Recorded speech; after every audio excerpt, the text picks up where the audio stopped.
પ્રણામ. ગિરનાર તીર્થના શ્રી નેમિનાથ પ્રભુની પ્રતિમા તેમના જન્મ પહેલા જ દેવો દ્વારા પૂજાવા લાગી હતી. પણ આ પ્રતિમા કોણે અને કેવી રીતે બનાવી, ચાલો આજે એ જોઈએ.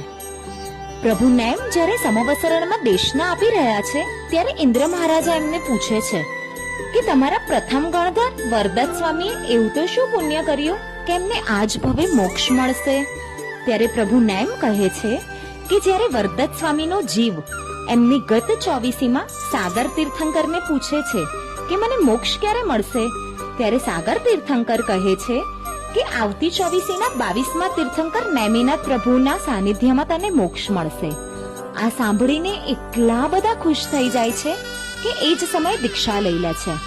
દીક્ષા અને સંયમ જીવન એટલું ઉત્કૃષ્ટ પાડે છે કે 5મા દેવલોકમાં બ્રહ્મદેવ બને છે. બ્રહ્મદેવ બન્યા પછી એમને જ્ઞાન થાય છે કે પ્રભુ નેમના સાનિધ્યમાં જ મને મોક્ષ મળવાનો છે. ત્યારે એ પ્રભુ નેમના જન્મ પહેલા જ દેવલોકમાં જ નેમિનાથ ભગવાનની ગિરનારમાં રહેલી પ્રતિમા બનાવી દે છે. આ પ્રતિમા લાખો વર્ષો સુધી દેવલોકમાં દેવો દ્વારા પૂજાય છે. ગિરનારમાં પ્રતિષ્ઠિત આ નેમિનાથ ભગવાનની પ્રતિમા ધરતી પર કેવી રીતે આવી એ આપણે નેક્સ્ટ પાર્ટમાં જોઈશું.